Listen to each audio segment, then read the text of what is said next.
Olá, pessoal. Vamos começar agora a nossa unidade 3, que trata de uma decorrência, ou de um efeito, ou de uma consequência natural dos contratos de emprego, que é o seu fim. Uma vez que uma das partes do contrato de emprego necessariamente é a pessoa natural, o seu fim virá um dia, ainda que apenas com a morte do empregado. Mas nós vamos ver que esse fim vem antes. Para o empregado, vem várias vezes ao longo da sua vida, porque no Brasil, o empregador pode terminar o contrato de emprego, como regra geral, que comporta poucas exceções, sempre que ele quiser, sem que tenha que justificar.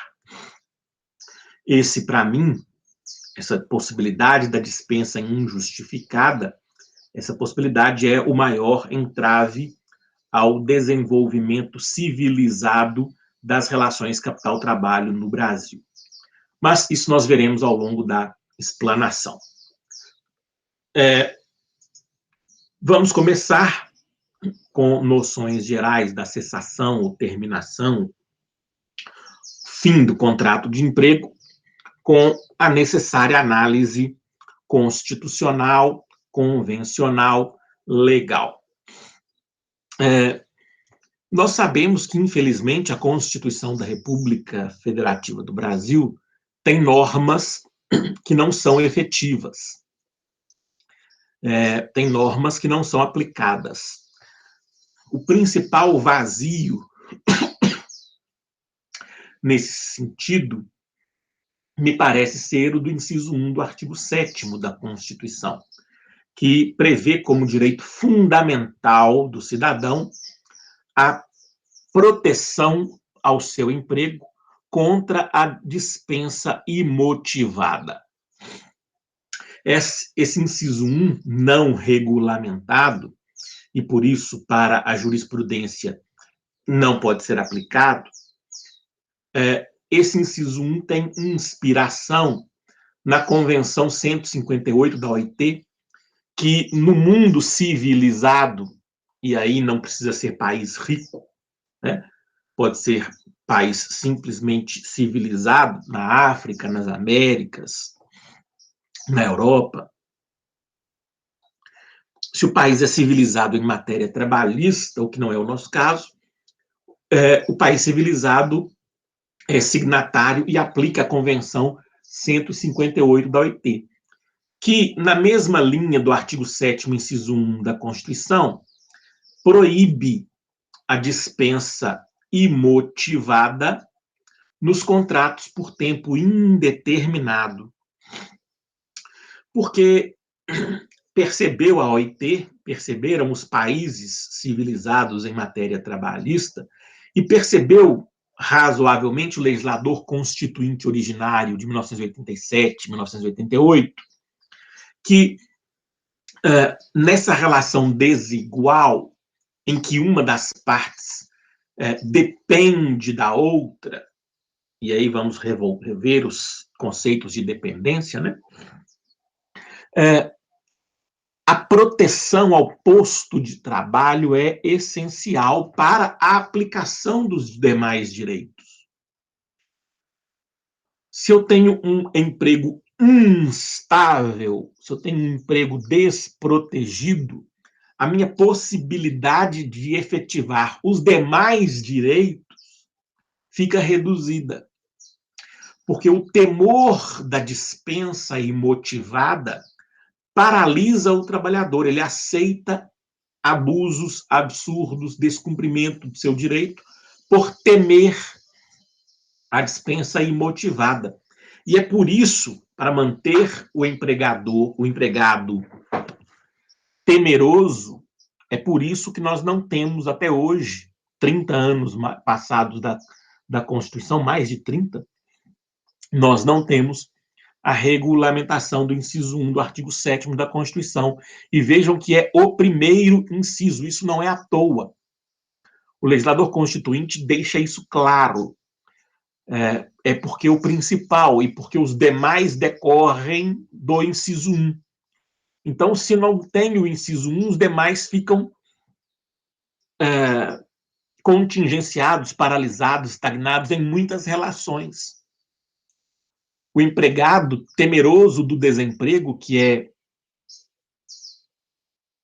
um flagelo nesse país, ele não afirma os demais direitos. E é por isso que o patrão vai manter o inciso 1 sem regulamentação legal. Afinal de contas, o patrão é quem manda no Congresso Nacional, e eu já cansei de explicar isso. Não vou voltar a esse tema político. Muito bem. O que é que estabelece a Convenção 158? O que é que deveria fixar o Brasil? Nos contratos por tempo indeterminado, que são regra geral, que são presunção, o empregador que quiser terminar o contrato deve demonstrar entre 4 motivos possíveis: motivo técnico, ou econômico, ou financeiro, ou disciplinar. Não é o que acontece no Brasil, vocês sabem, né? O patrão simplesmente diz ao empregado: você está dispensado. E o empregado pergunta: por quê? Não é de sua conta. Eu quero te dispensar, eu posso te dispensar, eu vou te dispensar. Não precisa justificar. Então, o que é que estabelece a Convenção 158? O que é que está no espírito do inciso 1 do artigo 7º? A demonstração do motivo. Primeiro, técnico. Pode ser motivo técnico. O empregado, tecnicamente, não responde aos anseios do empregador. Ele não consegue cumprir a tarefa. Ele não consegue cumprir a tarefa no tempo determinado. Ele não consegue cumprir a tarefa com a qualidade desejada. Houve uma reprogramação estrutural do empreendimento e ele não acompanhou o avanço tecnológico. São inúmeras justificativas fáticas que se amoldam ao motivo técnico. E aí o empregado é dispensado motivadamente. O segundo motivo e o terceiro são muito próximos. Motivo econômico. O empregador prova, demonstra, que a crise econômica decorrente da pandemia do coronavírus, por exemplo, afetou o seu ramo de negócio. E, consequentemente, ele precisou dispensar empregados. E aí ele extingue aqueles postos de trabalho. No primeiro motivo, que é o motivo técnico, o empregado pode ser substituído por outro. Olha, você não acompanha tecnicamente o que deveria, eu vou contratar outro para o seu lugar. No motivo econômico, não. Deve haver a extinção do posto de trabalho, ainda que momentaneamente, em razão de uma crise econômica. A mesma lógica para o motivo financeiro. A economia vai bem, o setor vai bem, mas aquele empregador, por alguma contingência qualquer da vida e dos negócios, vai mal e precisa extinguir posto de trabalho para continuar o seu empreendimento. Ele demonstra isso, dispensa o empregado, fecha aquele posto de trabalho. Por fim, o quarto e último motivo, nós já conhecemos, é o motivo disciplinar. O empregado, disciplinarmente, não está a contento, não está no plano, nos níveis, na forma que deveria naquele empreendimento. Ele é indisciplinado. E aí ele pode ser dispensado comprovadamente. Então, o que nós temos aqui, em síntese? O aspecto civilizatório mais importante do direito do trabalho no mundo. Proteção ao emprego contra a dispensa imotivada. O país que não tem isso não é civilizado do ponto de vista trabalhista. Logo, o Brasil ainda está no plano da barbárie da relação capital-trabalho. E é por isso, porque essa barbárie interessa ao patrão, que esse inciso 1 não foi e nem será tão cedo regulamentado. Bom, em matéria constitucional e convencional, era essa a minha explanação, e eu gostaria de insistir com vocês no raciocínio constitucional quando forem aplicar a CLT. E também é importante lembrar sempre que, embora não esteja regulamentado o inciso 1, eu entendo possível a sua aplicação nos casos concretos, em razão de sua fundamentalidade material e formal. Sobre isso não vou me estender, porque doutrina e jurisprudência são no outro sentido, mas eu estou à disposição de vocês para a apresentação de artigos científicos publicados nesse sentido. Em síntese, a fundamentalidade formal e material do inciso 7º, do artigo 7º, inciso 1, essa fundamentalidade é suficiente à sua aplicação no plano fático. Mas está no plano teórico, e infelizmente não no plano fático e prático dos processos trabalhistas. Muito bem. O empregador, então, pode dispensar, terminar, cessar, quebrar o contrato, como regra geral que comporta exceções, sempre que ele quiser. Vamos lembrar brevemente que essas exceções estão previstas no rol das garantias provisórias de emprego, que nós já estudamos e o vídeo se encontra aqui no YouTube. As lições doutrinárias estão no meu manual de Direito do Trabalho, basta que vocês consultem, sobre garantias provisórias de emprego. Mas, não havendo garantia provisória de emprego, o empregador está livre para romper o contrato quando quiser. Da mesma forma, o empregado, né, gente? Pode romper o contrato quando melhor lhe aprouver. Ambos, quando resolvem romper um contrato por tempo indeterminado, devem dar aviso prévio. Nós vamos ver isso quando formos falar das modalidades rescisórias em outro vídeo, em breve. Mas empregado pode querer romper e empregador pode querer romper e rompe o contrato. Em ambos os casos de ruptura do contrato por tempo indeterminado, haverá aviso prévio. Se quem quer romper é o empregador, o seu aviso prévio será proporcional ao tempo de serviço, nos termos da Lei 12.506 de 2011. Eu tenho também muitos textos publicados sobre isso. As regras são da CLT, artigos 487 a 491, e da Lei Complementar 150, artigo 23, em que consiste, em síntese, o aviso prévio e o aviso prévio proporcional. A ideia é também singela.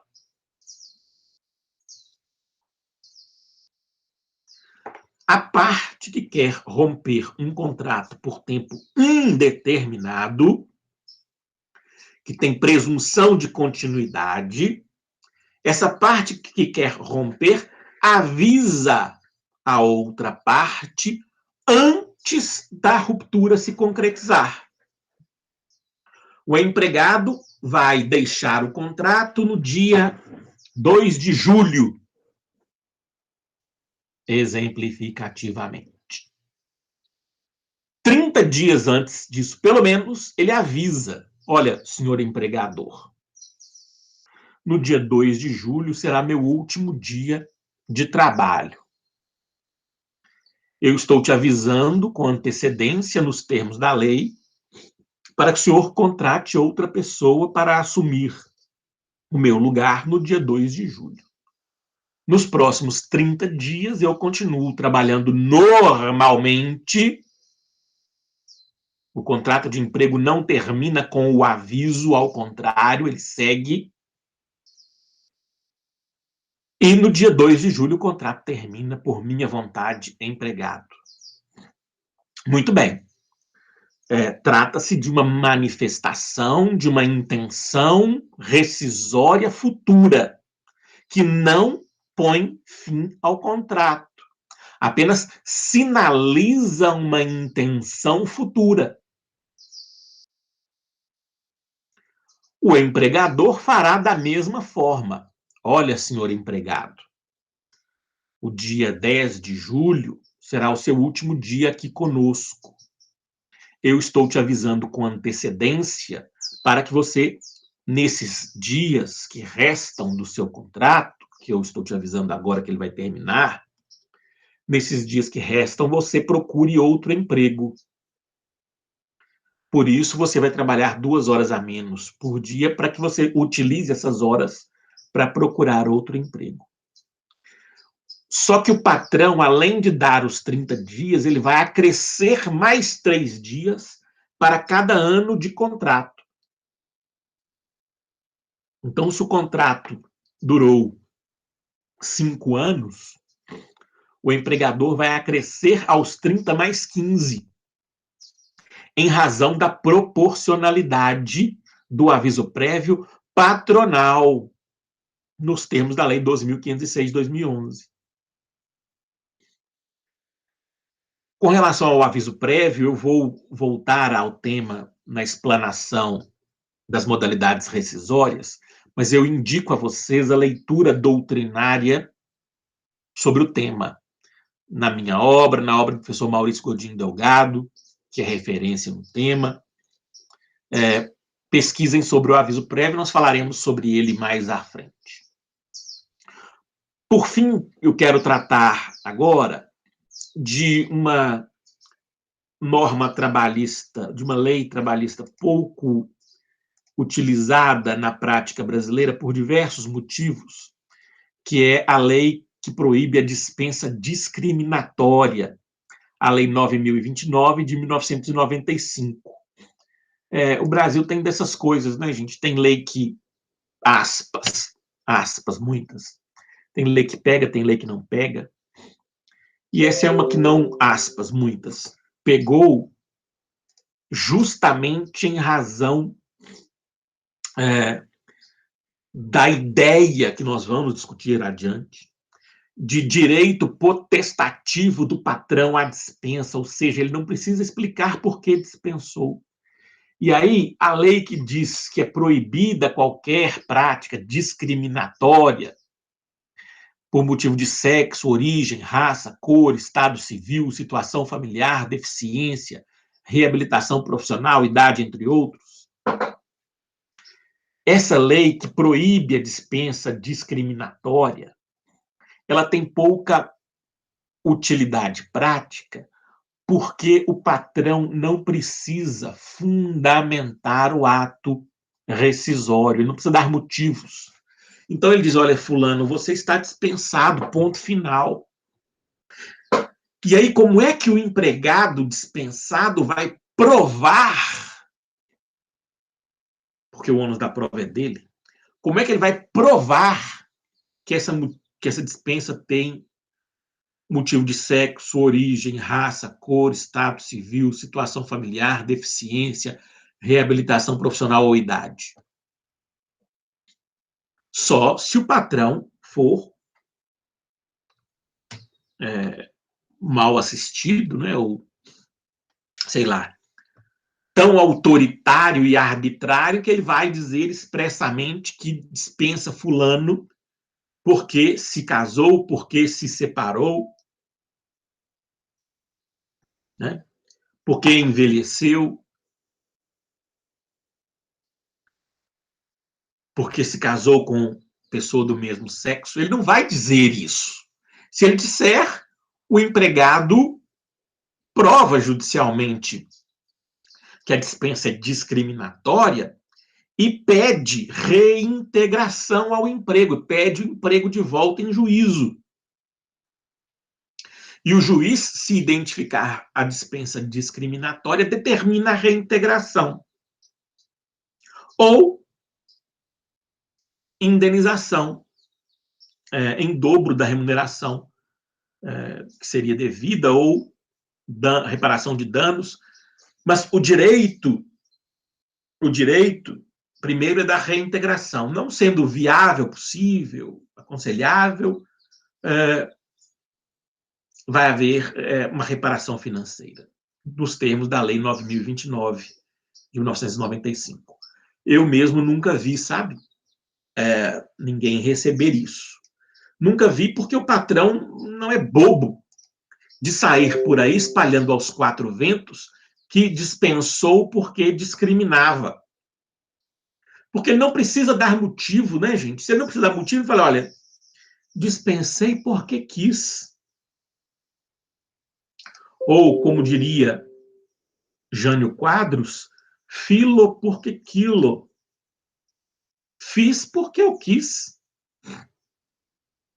Se o patrão falar, dispensei porque eu quis, pronto. Não haverá, nesse país que não é civilizado, eu ia falar outra coisa, mas não posso, nesse país bárbaro, basta o patrão dizer, dispensei porque quis, e esse é um direito meu. Ainda que por trás do ato rescisório nós tenhamos discriminação. Como é que o empregado vai provar que por trás do ato rescisório há discriminação? Se nesse país a dispensa pode ser imotivada. E ainda vem o patrão dizer e reclamar desse direito do trabalho. É um absurdo. Quem reclama, patrão que reclama desse direito do trabalho, ou é bobo ou é falso. Porque ele tem nas mãos o maior trunfo que se pode ter numa relação capital-trabalho em qualquer lugar do mundo. O maior trunfo é a dispensa imotivada, que silencia o trabalhador, que imobiliza o trabalhador, que dá ao patrão o direito de usar o temor do desemprego contra os seus empregados. E ainda vem o patrão e seus representantes políticos dizendo que esse direito do trabalho é absurdo. Absurdo contra o trabalhador.